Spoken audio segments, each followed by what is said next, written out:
Less than 2 weeks, we will mark 20 years since the 9/11 terror attacks, and a group of cyclists who also happen to be first responders.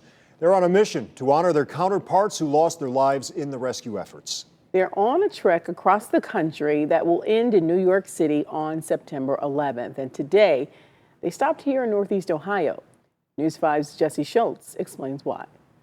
Onlookers gathered along the streets of Medina Square Tuesday evening, just to let them know we're here supporting them. As a group of cyclists made their way into their town. We turned the corner and saw all the people, and it was like overwhelming. A hero's welcome for the riders who are honoring our fallen heroes of the 9/11 attacks.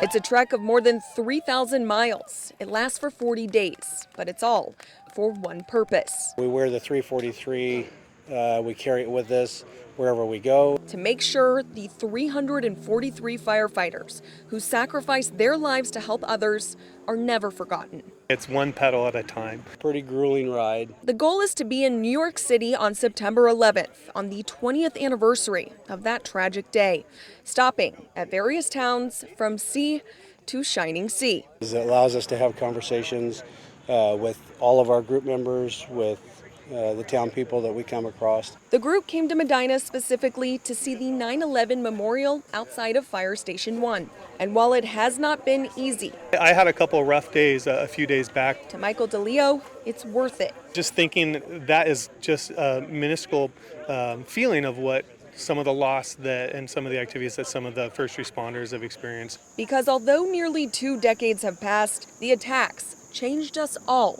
forever. I can, remember the exact moment of what was happening in my life. And the unity it brought is something DeLeo hopes we can all remember as we ride into the future. All of our riders are from different political backgrounds, upbringings, and all those things. But one thing we can agree on is the spirit of this country. Their next stop is in Salem, Ohio. They say in their 31 days of riding so far, they have never experienced a ride into a city like they did here in Medina. Reporting in Medina, Jesse Schultz, News 5.